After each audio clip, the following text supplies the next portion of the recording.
Hello दोस्तों, अनोद academy में आप सभी का स्वागत है। अनोद एकेडमी में दो शानदार सीरीज चल रही है, एक हिंदी व्याकरण की सीरीज और एक हिंदी साहित्य के इतिहास की सीरीज। तो हिंदी साहित्य के इतिहास की सीरीज भाग 5 तक वीडियो आ चुके हैं। आज हम भाग 6 में लेके आ रहे हैं सिद्ध साहित्य का अध्ययन करेंगे। इससे पहले जो आपके कॉमन प्रश्न होते हैं, सामान्य प्रश्न होते हैं, उनका हम हल तलाशने का प्रयास करेंगे। एक तो होता है कि हम अध्यापक की परीक्षा देना क्यों चाहते हैं, हम टीचर्स क्यों बनना चाहते हैं। जब तक हम इस प्रश्न का जवाब नहीं ढूंढ लेंगे तब तक हमारी तैयारी करने के कोई मायने नहीं है। क्या हम सरल जाप समझ के अध्यापक बनना चाहते हैं कि अध्यापक बनने के बाद कुछ भी मेहनत नहीं करना पड़ता है?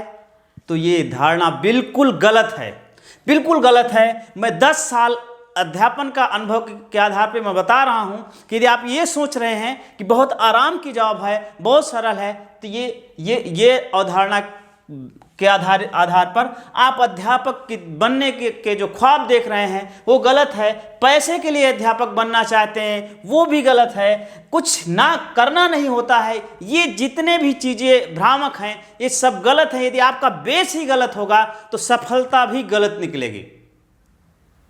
लेकिन जिस दिन आपके दिमाग में आएगा कि हम अध्यापक इसलिए बनना चाहते हैं, हम राष्ट्र का निर्माण करना चाहते हैं, किसी का मार्गदर्शन करना चाहते हैं, अध्यापक बनने की बुनियाद उतना ही मजबूत हो जाएगी। और मैं चाहता हूं कि ऐसे आप जैसे योग्य लोग ही शिक्षण कार्य में आए। यदि योग्य लोग आएंगे तो इस देश का निर्माण होगा, इस देश के बच्चों का निर्माण होगा, इस देश के बच्चों का भविष्य बनेगा और ये देश आगे बढ़ेगा। तो ध्यान रखिएगा कि हम यदि अध्यापक बनना चाहते हैं तो पहले इस प्रश्न का जवाब अच्छे से तलाश लें कि आप अध्यापक क्यों बनना चाहते हैं। यदि आपकी सोच व्यापक होगी तो आपको अपने मंजिल तक पहुंचने से कोई नहीं रोक सकता। फिर अध्यापक बनने के लिए क्या क्या पढ़ना चाहिए? तो वो होता है पाठ्यक्रम। जिस भी सब्जेक्ट से आप अध्यापक बनना चाहते हैं उसका आपको पाठ्यक्रम होना चाहिए। पाठ्यक्रम ही आपका गीता बन जाए, पाठ्यक्रम ही आपका बाइबल बन जाए, पाठ्यक्रम ही आपका कुरान बन जाए, पाठ्यक्रम ही आपका चारों धाम बन जाए। जब आपके दिमाग में पाठ्यक्रम 24 आवर 24 घंटे आपके दिमाग में गूंजता रहेगा तब आपको निश्चय हो जाएगा कि हमें क्या पढ़ना है। अन्यथा हिंदी साहित्य तो बहुत विस्तृत है, आप किताबें खंगालते रह जाएंगे। अब फिर आता है प्रश्न कि कैसे पढ़ें, कैसे पढ़ें? अध्यापक बनने के लिए हम पढ़ें कैसे, क्या पढ़ें, क्या में पाठ्यक्रम होता है और कैसे पढ़ें? एक ही जवाब है इसका, नियमित पढ़ें, रेगुलर पढ़ें। यदि आप नियमित और रेगुलर अध्ययन रखेंगे तो आपको सफल होने से, अध्यापक बनने से कोई नहीं रोक सकता। हिंदी साहित्य के लिए पाठ्यक्रम में प्रायः इन 4 चीजों पर बहुत फोकस करना है। आप हिंदी साहित्य की एक बुक लीजिए, हिंदी साहित्य का इतिहास, कोई भी किताब आप ले लीजिए हिंदी साहित्य के इतिहास की जो आप सरल समझें। मैं ये नहीं कहता, बहुत मार्केट में बहुत सारी किताबें हैं और कोई एक हिंदी साहित्य के इतिहास की बुक ले लीजिए, उसको पढ़िए, जो आपको सरल लगे उस किताब को आप रेगुलर रूप से पढ़िए, कम से कम 3 घंटा। हिंदी साहित्य का इतिहास 3 घंटा आपको डेली पढ़ना है। दूसरा है काव्य शास्त्र।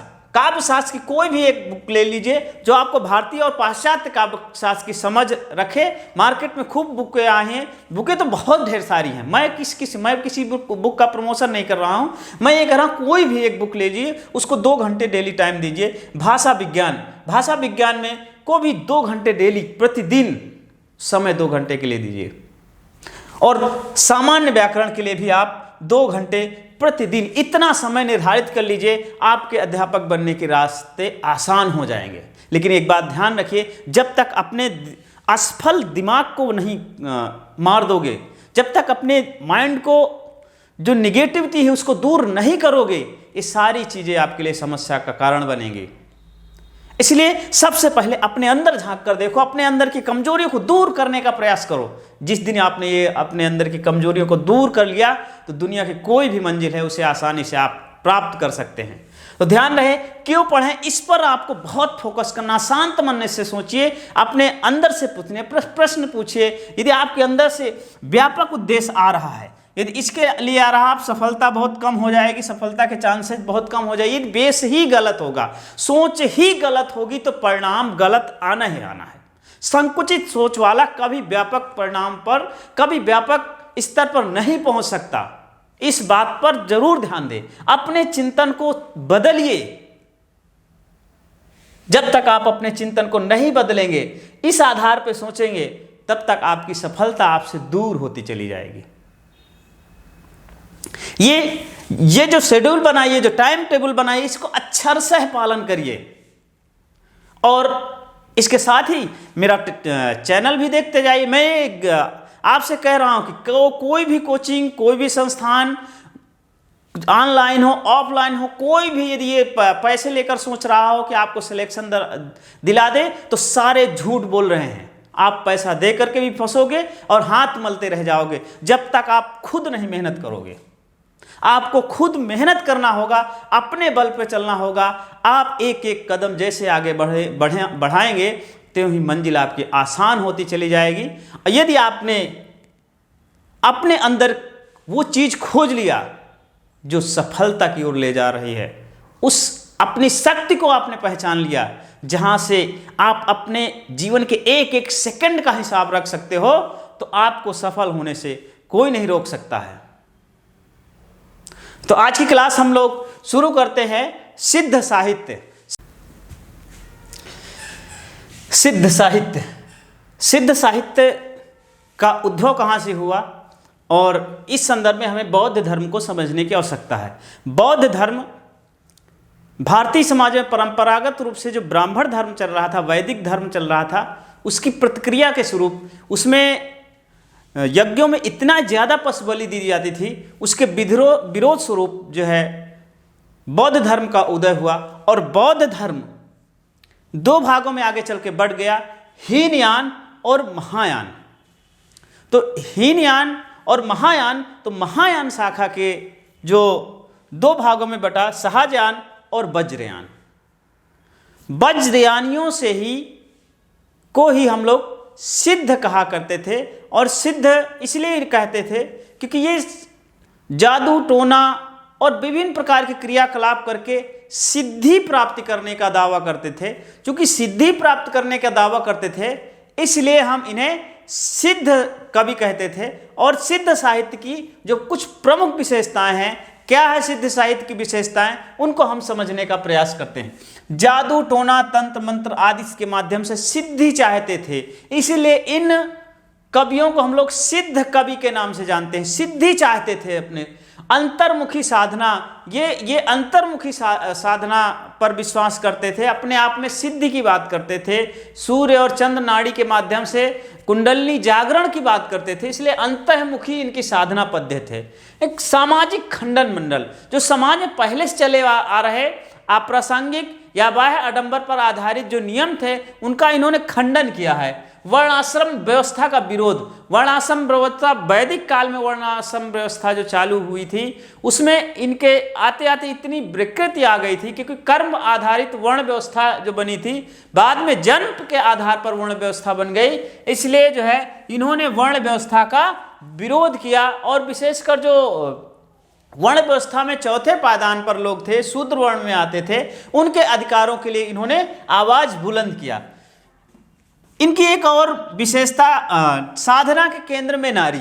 सिद्ध साहित्य की एक कमी भी है, और कि वो नारी को साधन के रूप में मानता है, नारी को के माध्यम से वो सिद्धि के प्राप्त करना चाहता है। जिस प्रकार गौतम बुद्ध ने ये कहा था कि ये संसार में दुखवाद, महादुखवाद की अवधारणा स्थापित किया था, सिद्धियों ने सुखवाद की, मतलब जितना ज़्यादा सुख का उपभोग करेंगे उतना ज़्यादा हम साधना तक आसानी से पहुंच जाएंगे। तो सिद्ध साहित्य में नारी को केंद्र में माना गया है, नारी को प्रमुख केंद्र के माध्यम से माना गया कि नारी के जितना ज़्यादा उसका उपभोग किया जाएगा, उपभोग साधना में उसके साधना को बल मिलेगा और सिद्धि को प्राप्त करने में नारी सहायक होगी। यही एक सिद्ध साहित्य में पंच मकार की अवधारणा विद्यमान है। 5 माँ से स्टार्ट होने के लिए, माँ वर्ण से शुरू होने की वजह से इन्हें पंच मकार कहा। अर्थात ये सभी जो साधना के लिए जो इन्होंने अनिवार्य बताए हैं, उन्होंने माँ से शुरू होने वाले 5 मकार है। जैसे मुद्रा, मांस, मदिरा, मत्स्य और मैथुन। मुद्रा, मांस, मदिरा, मत्स्य और मैथुन, इन 5 चीज़ों को साधना में विशेष स्थान देते हैं और इन्हीं मकार की आलोचना आगे चल के नाथ साहित्य में की गई है। इसलिए ये 5 मकार याद रखने हैं, पेपर्स में भी पूछे जाते हैं। अगला महत्वपूर्ण है 3 महिला संत।